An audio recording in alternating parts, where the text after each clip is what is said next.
Friends అందరికీ నమస్కారం. ఈరోజు నుండి మనం ఓషో బుక్ ఎమోషనల్ ఫిట్నెస్ జీవితంలో స్పష్టత కోసం అనే పుస్తకాన్ని చదువుకోబోతున్నాం. ఇది సత్య అభిరాజ్ గారు తెలుగులోకి అనువదించారు. జీవిత సుడిగుండంలో కొట్టుమిట్టాడుతున్న మానవాళికి తన అపూర్వమైన జ్ఞాన సంపత్తితో, తేనెల తేటల మాటలతో, చూపులతో మార్గనిర్దేశం చేసి గట్టెక్కిస్తున్న మహనీయుడు ఓషో తన ప్రసంగ జలధి నుండి ఏరి కోరి మీకై సమర్పిస్తున్న ఈ ఆణిముత్యాలను స్వీకరించండి.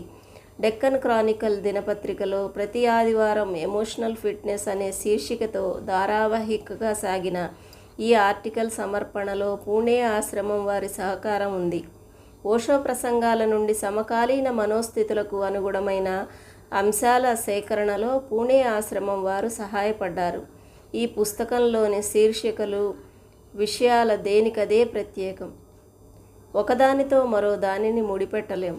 అయితే ఇవి మాత్రం మీ నిత్య జీవితంలో ఒక ఔషధ గుళికల్లాగా ఉపయోగపడతాయని ఖచ్చితంగా చెప్పగలను. ఇక ఆలస్యం ఎందుకు, ఆస్వాదించండి. మీ సత్య అభిరాజ్. నిండు ప్రేమతో ఉండేందుకు ఏ అవకాశాన్ని వదలవద్దు. నేటి మనిషి తమకు తల్లకిందులైన వృక్షం అస్తిత్వంతో ఉన్న సంబంధాన్ని మర్చిపోయాడు. మేఘాలతో, ప్రకృతితో, పర్వతాలతో ఎలా ఊసులాడాలో కూడా మర్చిపోయాడు. ఆ మౌన భాషను పూర్తిగా మర్చిపోయాడు. ఈ భూమి మీద 3000 భాషలున్నాయి, కానీ అస్తిత్వానికి ఒక మౌన భాష తప్ప మరి ఏ భాష తెలియదు.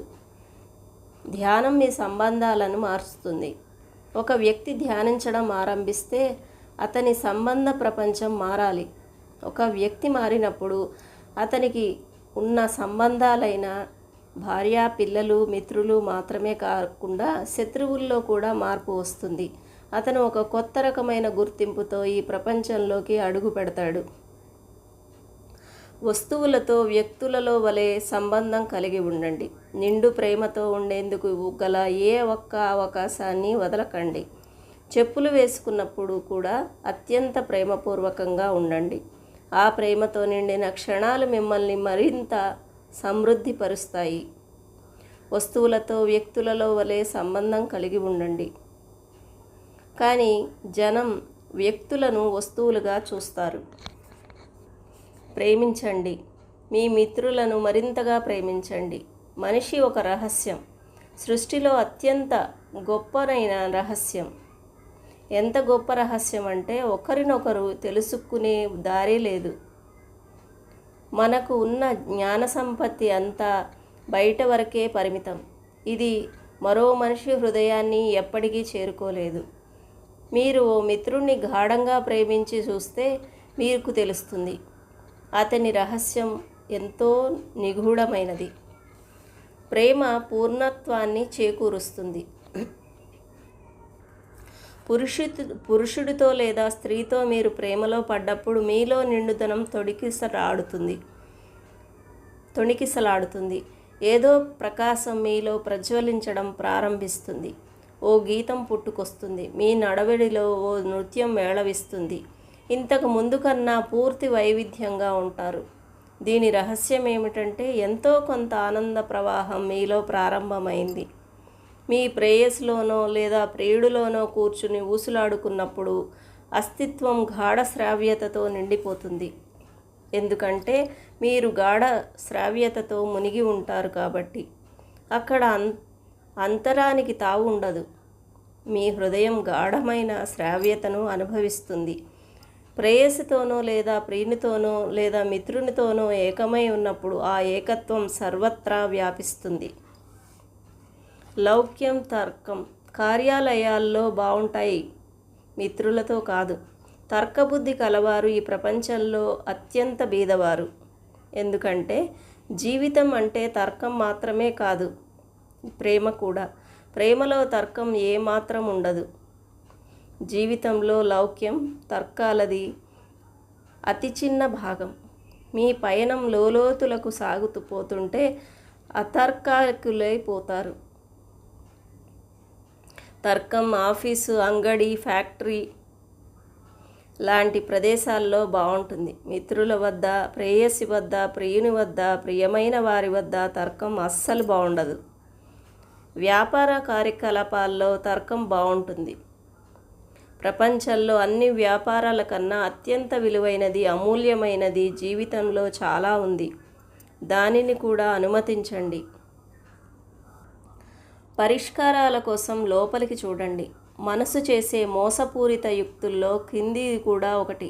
గుర్తుంచుకోండి, మిమ్మల్ని మీరు ఒప్పించుకోవడం కోసం ఇతరులను ఒప్పించాలని ప్రయత్నిస్తారు. ఎందుకంటే ఇతరులు మీకు అనుగుణంగా ఒప్పుకున్నారు అనిపిస్తే అప్పుడు మీరు సవ్యంగా ఉన్నట్లు భావిస్తారు. కనుక కామ పాపపూరితమైనదని జనాలకు మీరు చెబితే వాళ్ళు ఒప్పుకుంటారు, మిమ్మల్ని నిరాకరించరు. అప్పుడు మీరు మహా సంతోషం. ఎందుకంటే వాళ్ళు మిమ్మల్ని ఒప్పుకున్నారని భావిస్తూ మిమ్మల్ని మీరే మభ్యపెట్టుకుంటారు.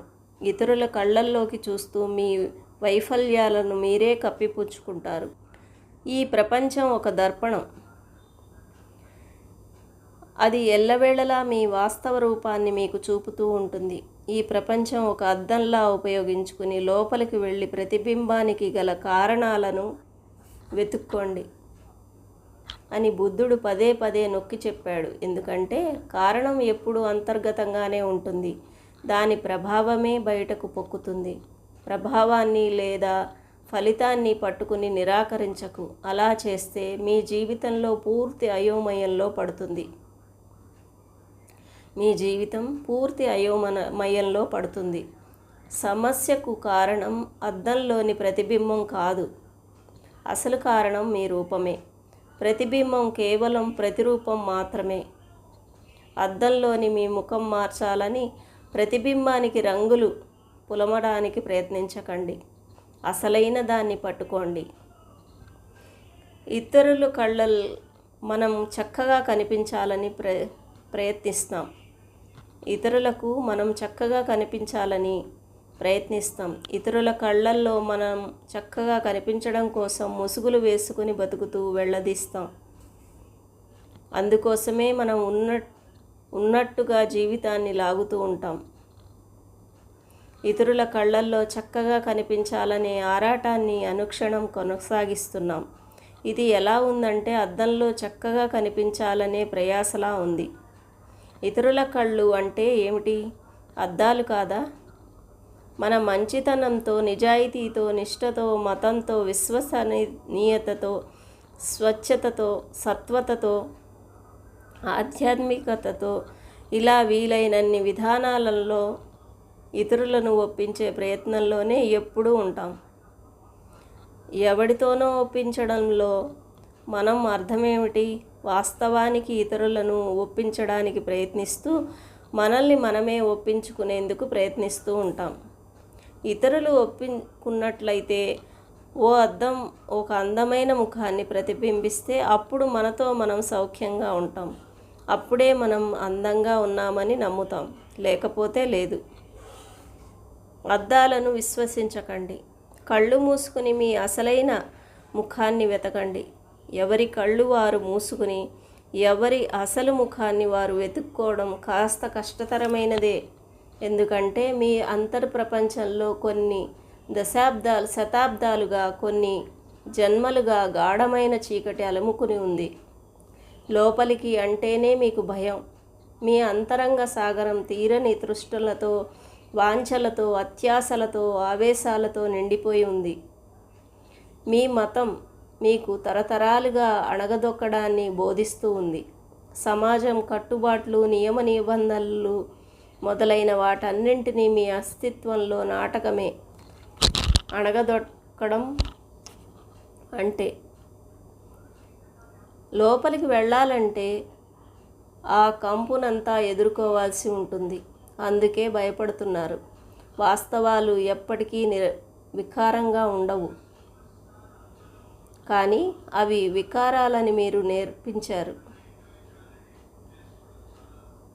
మీపై షరతులు విధించారు. మీకు వాటిని వశమైపోయి ఉన్నారు. మీరు వాటికి వశమైపోయి ఉన్నారు. అందుకే వాటిని వికారాలని నమ్ముతున్నారు. ఇతరులను నిర్దేశించిన గుడ్డి నమ్మకాల నుండి బయటపడడం సత్యాన్వేషి మొట్టమొదటి చేయాల్సిన పని. నమ్మేవాడు సత్యాన్ని ఎప్పటికీ కనుక్కోలేడు. పాము కుబుసాన్ని వదిలేసినట్టుగా గతాన్ని వదిలేయండి. మొదలుపెట్టిన దాన్ని పూర్తి చేయండి. అనుకున్న పనులు పూర్తయినప్పుడు నూతన ఉత్తేజం కలుగుతుంది. ఒక పని పూర్తి చేయకుండా మిగిలిపోతే అది పూర్తయ్యే వరకు తలపై భారంగా, తలనొప్పిగా మారి నిరంతరం వేధిస్తూ ఉంటుంది. అది చాలా చిన్న విషయమే కావచ్చు, కానీ వెంటాడుతూ గుచ్చి గుచ్చి పొడుస్తూ ఉంటుంది. కాబట్టి మొదట దాన్ని పూర్తి చేయండి. ఉదాహరణకు, మీరు స్నానం చేస్తున్నప్పుడు పూర్తిగా అదే చేయండి. దాన్నే ఆనందించండి. దానిలో లీనమై పూర్తి చేయండి. ఆరగించేటప్పుడు కేవలం ఆరగించండి. మిగతాదంతా మర్చిపోండి. ఈ క్షణంలో జరిగే చర్య కన్నా వేరే ఏది ప్రపంచంలో లేనే లేదు. మీరు దేన్ని చేస్తుంటే దాన్ని పరిపూర్ణంగా గాబరా పడకుండా ఓపికగా దాంట్లోనే లీనమై చేయండి. అప్పుడు మనస్సు సంతృప్తిగా సంతుష్టమవుతుంది. అప్పుడు మాత్రమే మనస్సు మిమ్మల్ని వదిలిపోతుంది. మీరు నిజంగా జీవించాలనుకుంటే పునరావృతం చేసుకునే అవసరమే లేదు. నిండుగా సమగ్రంగా జీవించండి. మీరు ఏం చేయాలనుకుంటే అదే చేయండి. దేనిని ఆపకండి, తీసేయకండి, అణిచిపెట్టుకోకండి. ప్రతి రాత్రి ఆ రోజును పూర్తి చేయండి. ప్రతి రాత్రి పడుకునే ముందు ఆ రోజును పూర్తి చేయండి. జీవితంలో నుంచి ఆ రోజును వీడ్కోలు పలకండి. ఇప్పుడు అది గతించిపోయింది కాబట్టి దాన్ని తలలో పెట్టుకోవడం వ్యర్థం. ఒకవేళ ఆ రోజుల్లో చేయవలసింది ఏదైనా మిగిలి ఉంటే దాన్ని మనసులో పూర్తి చేయండి. మీ కళ్ళెదుట ఓ అందమైన స్త్రీ దారిన వెళుతుంటే ఆమెను ముద్దు పెట్టుకోవాలని, కౌగిలించుకోవాలని అనిపిస్తుంది. ఏదో కొరత మిమ్మల్ని వెంటాడుతూ ఉంటుంది. దాన్ని మానసికంగా పూర్తి చేయండి. ఊహించండి. ఆమెను హత్తుకోండి, ముద్దు పెట్టుకోండి. ఆ క్షణాలను పునర్జీవించండి. కృతజ్ఞత సమర్పించుకోండి. ఇక దాన్ని అంతటితో ముగించండి. దేనికది పూర్తి కావాలనుకుంటుంది. మీరు ఎవరితో తన్నాలి అనుకుంటారు, కానీ అది వీలు కాని పని. దాన్ని నిద్రపోయే ముందు దేన్ని చేసి పడుకోండి. ఇవన్నీ పూర్తి చేయడానికి ప్రతిరోజు నిద్రపోయే ముందు ఒక అరగంట కేటాయించుకోండి. లేచినప్పటి నుంచి ఏవేవి పూర్తి చేయాలో వాటన్నింటినీ ఒక్కొక్కటిగా మానసికంగా పూర్తి చేసి సుఖంగా నిద్రించండి. వ్యామోహం పరిణితికి దారితీస్తుంది. వ్యామోహం ఒక వ్యాధి, ఒక అసంతులనం. కానీ నేను అంటాను, వ్యామోహపడండి. అలాగే దాన్ని పూర్తి చేయండి. తలలో మోసుకుంటూ తిరక్కండి. అలాగైతే మరీ ప్రమాదం. తిండి పట్ల వ్యామోహం వల్లే మీకు సరైన గ్రాహ్యత కలగవచ్చు. ఒక పరిపూర్ణత, పక్వత మీలో ఏర్పడిన తరువాత మీరు ఎంత తెలివి తక్కువ వారో మీకే అర్థమవుతుంది. గతాన్ని అంటిపెట్టుకోవద్దు. గతాన్ని నిరంతరం ఎలా వదిలించుకోవాలి, ఎలా అంటిపెట్టుకోకుండా ఉండాలి, దాన్ని పూర్తి చేసి ముగించేసి ఉండండి. దాంతో కొనసాగకండి. ఎక్కడికక్కడ తెంచేసుకోండి. ఇక అది మిమ్మల్ని ఎంతో కాలం పట్టుకుని ఉండదు. పాము తన పాత చర్మాన్ని వదిలివేసిన తరువాత దాన్ని వెనుక తిరిగి ఒక్క చూపు కూడా చూడకుండా సాగిపోతుంది. ఓ క్షణం క్రితం ఆ చర్మం తన శరీరంలో ఒక భాగం, కానీ ఇప్పుడు అది ఏమాత్రం కొరగానిది అయిపోతుంది. అలాగే గతం నుండి నిరంతరం బయటపడుతూ పోతుంటే వర్తమానంలో ఉంటావు, మాధుర్యాన్ని అందుకుంటావు. Thank you masters.